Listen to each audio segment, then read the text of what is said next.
like an overweight wombat dropping from a tree branch with a mouth full of acid. It's SaharaDrac. And I'm dropping onto you another StarCraft 2 commentary. I knew I would link that somehow. And, yeah. I cast a game a couple days ago on the SC Legacy channel featuring this player, ATL KingJessie, the #1 random player on the SEA server. And I said I was going to do another game of him because he does play random, and he was one of the 3 races in StarCraft in that game. And this time he's Terran. So we're going to cast another game between him from his replay pack. And they're chattering about something in English, which totally doesn't support my theory that he's the Prince of Thailand. Kind of upsetting, but whatever. They're both speaking English, so they're in the same clan. Alt, KingJessie, and JimDIddy playing Zerg. I like that name, JimDIddy. JimDIddy. Oh dang it! The horse puked in my backpack again. JimDIddy. That's what that name is based on. And as you can see here, KingJessie, known for me just being really bad at casting StarCraft 2 today. No, known for unique strategies, kind of like TLO was known for in the beta, and is still known for, I guess. But I don't know, I haven't watched him lately. But yeah, known for doing these kind of mold-breaking builds, and he does play random, so similarities there. And he's building at the bottom of the ramp, something I never, ever do, because I don't really see the advantage of it. Like, they can't see up the ramp. You get, like, the first shot off until they get vision up here.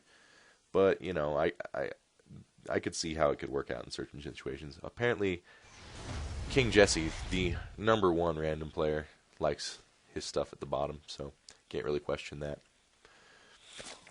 1 base Zerg so far from JimDIddy. Not going hatch before pool or anything like that. So, you know, not necessarily 1 basing, but just not expanding super early like a lot of Zergs are wont to do. Is he going to go 2nd Rax? No, he's going to fast expand. Hachi-machi. So that's a good reason. Put stuff at the bottom of the ramp. You can expand here, and you have a nice go-between your main and your natural. Zergling's coming out now. He hasn't decided on a tech building yet. He's just droning away and getting Zergling speed. So, yeah, I would be scared doing this against a 1 bracing Zerg. I'd be like, oh my god, I'm fast expanding and he's not. That's very uncomfortable for me. So yeah, ooh, nice control, nice reaction time there from JimDIddy. Doesn't let his Zerglings die. He had an eye on him, keeping his eye on him. So yeah, he's just going to try and scout around now, see if he can find anything out about the Terran. So, you know, not going to find much out other than he has a barracks. That would have been the same information he would have got at the top of the ramp too. But so 2 more racks is going down while the fast expand happens, and JimDIddy opting to now expand a little bit later than Terran started, but you know, still pretty fast expansion. I'd call it a normal expansion timing. Yeah, so far, I mean, even though nothing's really happened, just 2 interesting builds happening that I don't see a lot. So already I'm liking this game more than the last one I cast by KingJessie. And you know, like, anyone who, like, calls themselves the king, like any self-proclaimed king, like I gotta wonder about, like, Jerry the King Lawler, Elvis the King Presley. I guess he deserved it. Martin Luther King Jr. Where does he get off, huh? What? You make a few speeches, suddenly you're the king? Am I right, guys? Please don't comment. I know that's just his last name. Okay, please. So yeah, just going lots of Raxes here. We got 1, 2, 3, 4 Raxes, and now getting a factory. So looks like the expansion is going to get established pretty nicely here, because although I would like to see what KingJessie would have been doing against a 1 base roach opening, which Zergs do from time to time. There's the Baneling nest popping out now. And that's cool. I like that. Ooh. Oh, wait. I I just got a StarCraft boner seeing this base construction. Look at that wall. There's only one way to access these SCVs, and over here is completely protected. Really limits Zerg's harassment options on the ground. Really cool. It's going to be a bit of a pain when he wants to get out, but, you know, whatever. He'll just lift that middle one, I guess, or just go around. And Zerg making a lot of hatchlings. Oh, younglings! Oh, many younglings coming out now. Turning into big green younglings they are. I meant Zerglings. Just so doing a lot of Zerglings and not a ton of Banelings. He doesn't have the gas for that. But he is getting about 8 Banlengos. Do you know in Mexico, Banelings are called Bonchitos? It's true. Ask a Mexican. So here he comes now. Really like this. That's going to make this very difficult for Zerg to do a ton of damage. But running the SCVs now, and now the Marines and the bunkers.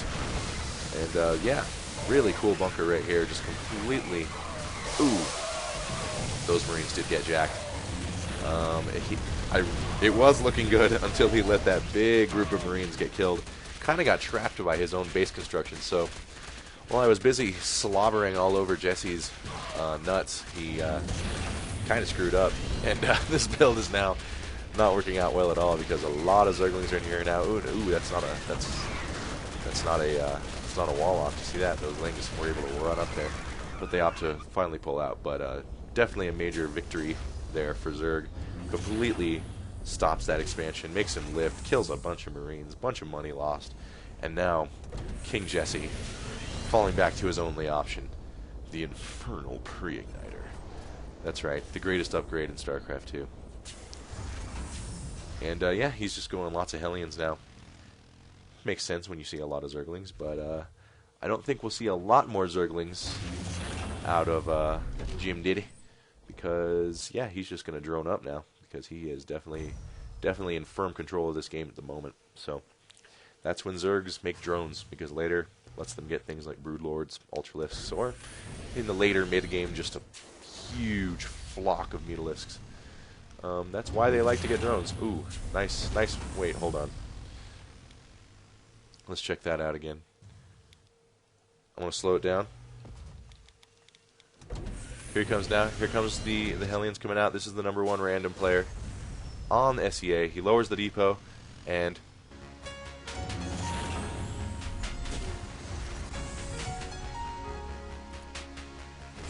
I'm just kidding. We all make mistakes. I'm just giving you a hard time. So the Hellions come out now. Their Infernal Pre-Igniter finishes mid-combat. Did you see that? Let's check out the damage on that exactly. There's all kinds of interesting stuff happening in this game. So here's the health now. They have orange flames. There's the Zerglings. The Zerglings get this round, and then boom, the blue flame finishes. And suddenly, Zerglings melt. Look at all those little s'more, like when you leave the s'more in the campfire too long. That's what those M's. That's what those be around there. So Hellion's now going to come try and kill themselves some drones. We'll see how it goes. He does have 6 Infernal Pre-Igniter Hellions, so that can do some severe damage.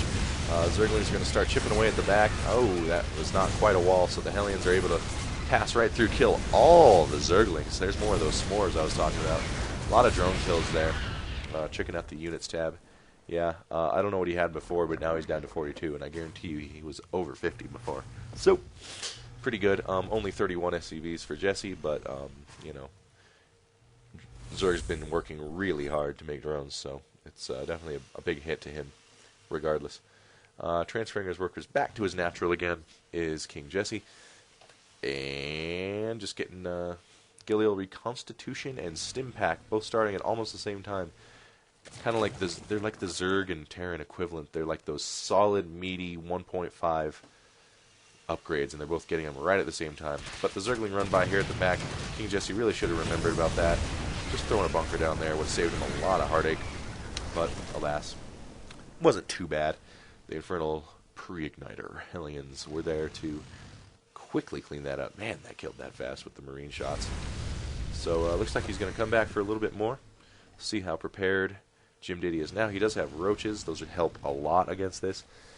At this point, you've got to know Zerg is taking his third. So yeah, there you go. Definitely at least go check that out. I like his unit movement here. He does not suffer from the Control Group 1 syndrome that I have really bad. Looks like he's going to come around now. Roaches are really good against Marines, but ooh, the distraction serves kind of. Oh man, Hellions are killing so many roaches. I don't know which to watch. Okay, so Hellion's going to come back here, get a lot of roach kills. These Marines are going to back out, but these roaches don't know what's going on. Let's see how many kills on this guy. 12 kills on that. Holy shit. Down to 36 workers is Zerg. He got whamboozled. Right there. Let's take out the units. He's at 40. Yeah. He was at before the Hellions ran in, he was at like 45 minimum, so. And then the Marines even got away without the roaches punishing them because the Zerg's attention was so diverted. So another good move there by KingJessie. Really good Hellion run-bys. Stim pack finishes. And a lot of roaches out now, and working on siege mode. Interesting, using the 2 facts for tanks now. And I think that's really good timing because those Hellion run-bys are not going to work anymore. He has too many roaches. Probably will have mutas soon, you have to assume. I mean, what Zerg doesn't have mutas coming soon? Any point a Zerg is playing StarCraft 2, he has mutas coming soon. That's a good rule of thumb. So here comes a lot of roaches. He's going to want to get in these bunkers. Lickety-split. And hope that siege mode finishes. Yeah, siege mode is going to finish. If Zerg had pushed there, he might have been able to do some serious damage before the siege mode finished. But now, 5 tanks out in siege mode, right on the cusp of completion. 5 infestors coming out, though, for JimDIddy. So, both players playing really well. He is food blocked at 112 food. Oopsie. That's okay. So Terran's going to move out again. And this right here, when you get food blocked, right now is the perfect example. Every time you're food blocked, the guy who's not food blocked is doing stuff like this, moving out towards you. And instead of making units, you're just waiting on those overlords. So it's really important to practice. Get that mental mantra going throughout your whole game. Macro supply army, like macro, make workers, make some troops. Make sure you have enough supply, check your supply, and then like micro your army, position your army or something. You know, just kind of revolve through that the whole game. That's what I do. I'm no master leaguer, but I'm ranked 3 diamond. That counts for at least a little something, doesn't it? 2,700 points, guys. Come on, it's not terrible. Anyways, these roaches get punished by these tanks. Nice fungal growth going down on the Marauders.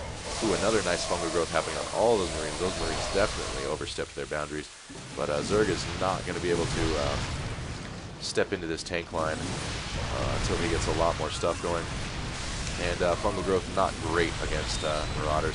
Fungal growth really not great against tanks. Yeah, now those tanks can't move. Stuck in tanks. Yeah, showed you tanks. But, you know, he was working with what he had. Ooh, he gave that roach a little shot right in the keister. Check that out. Let's watch it again. This one's full of... So here's the roach. I'm coming home. Boom. My little keister. All right. What's that? I'm having way too much fun with this cast. And, yeah, so there's the pretty sticky contain down there on the Zerg now. It's going to be hard for him to run in, but you know what? If I were Zerg, I would just make a ton of Zerglings, like 50, 60 Zerglings. If I had the larva stored up, obviously, probably doesn't. But looks like his plan's working out okay too. The infested Marines and the roaches with a few lings, and yeah, the tanks firing at the infested Marines and the Zerglings. Nice, really nice break there by Zerg. That was excellent. Excellently played. Containment break by Zerg. Wow, that kind of made my nipples tingly. Yeah, it's true. I don't know what I'm talking about anymore. Okay, so there's the light wall there. Finally going to take his third is Jessie. This guy's been... Oh, never mind. He's lost so many drones he was not able to saturate or not even get close, not even able to mine this third until now. So both players' incomes not stellar at this point in the game. It's about 20 minutes. That's not exactly a terrible time to start taking your third. Typically, you want your third a little sooner than that, but especially if you're Zerg. But he's had this hatchery up forever and hasn't been mining it, so. And, yeah, typically when you're Terran, you're worried about the mobility of the Zerg army. Like, oh my god, if I take my third, is he going to just fly around the back and kill my natural? You know, it's real hard because your army's so immobile. But it looks like Zerg was the one fearful of the mobility this game, so his third getting mined pretty late. And I would say the momentum is still really favoring Terran right now. Oh, I'm not supposed to scroll with the map. Sorry. You guys don't like that. I don't do it in game. I don't know why I do it during casts. Like in game, I'm like, boom, click, you know, because it makes sense. But in the replays, I'm always map scrolling around. I guess it's because I'm in like a relaxed mode. When I'm playing, I am not relaxed, dude. I'm freaking. I'm like hyperventilating, peeing my pants a little bit. I wear Depends. It's cool. But, you know, I get pretty intense during games. Would like to see that be a planetary fortress, just in case, you know. Planetary fortress is mighty strong. But I guess he doesn't really have to worry about it too much. Not much coming out. Oh, boy. I stand corrected. 6 Ultralisks hatching for our homeboy JimDIddy. I still wouldn't be too worried, though. Infantry's not upgraded. Hold on, I'm getting a little worried. No upgrades for the Terran whatsoever. +1/+1 and +1/+3. Hoo-hoo, for the Zerg. So we might see Terran get run over here, actually. Oh, but there's that planetary fortress I was calling for. That's good. That'll help a lot. Ooh, just a drop there. Looks like it didn't do a... Well, let's just watch it. Let's not assume. Let's watch it. Looks like he ran his drones, though. Rewinding one more time. So yeah, there's the Marines dropping there. Looks like they hit 1, 2, 3. Now they start shooting at the Zerglings instead of the drones, unfortunately. They're going to take out the Queen. Looks like he wants to take out the Queen, and then boom, loaded up before the Ultralisks are able to cut them down like so much chaff beneath their scythes. Their nasty carapace scythes of destruction. Yeah. So, just going to snipe a nice little drop. Just been very active around the map. The whole game has. Oh, lordy. That's just a big streak of blue on the minimap. Baneling Ultralisk. Nice. Now that's interesting. Baneling should cost like a food to mutate, I think. I'm just saying. You can call me Terran biased or whatever. But hey, that's a new unit, man. No, I don't actually think that. I just, you know, hate them. So here it comes. We're going to see a big push here from Zerg. This is going to be the game decider when this force decides to clash.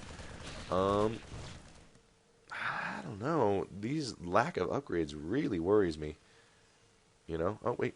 +1/+1 just finished. Haha. Okay, I'm less worried. Still, fucking hell, that's a lot of armor on those Ultralisks. Here it comes now. And Ultralisks are soaking up a ton of damage. EMP! EMP goes down on the Infestors! Holy shit, the dude had a ghost! EMP goes down on the Infestors. There's no fungal growths. There's no infested Marines. There's no mind control. There's nothing. He needs to repair this planetary fortress. Oh, yeah. Oh, my God. Let's watch that again. Did you guys see a ghost? I didn't know there was a ghost. That was amazing. What a smart play. There it is, right there. I'll rewind it one more time so we can play Find the Ghost. Oh, there he is right there. I didn't even notice him. Didn't see him building. So there you go. He has it. His ghost hotkeyed. Moves him right around the top. He's trying to find the Infestors. And before the Ultralisks cleave him to death, he gets the EMP off on all the Infestors. My God. That was amazing. Holy crap. I'm so inspired right now. If it wasn't 4:30 in the morning, I'd go play. But I know I would just suck because I'm so tired. But man, what a cool game. I'm so glad I cast another one of this dude's games because the last one was kind of boring. And there's a nice EMP from JimDIddy. And the planetary fortress did die, but not a big deal because there's the GG. Actually, I don't know. Nah, Zerg's economy was not great. But anyways, what a cool game. cool play there from KingJessie. Hope you guys liked that. That was a good one.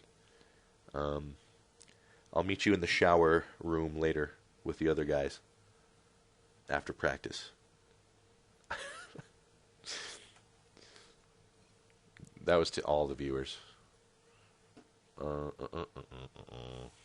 Closing the StarCraft.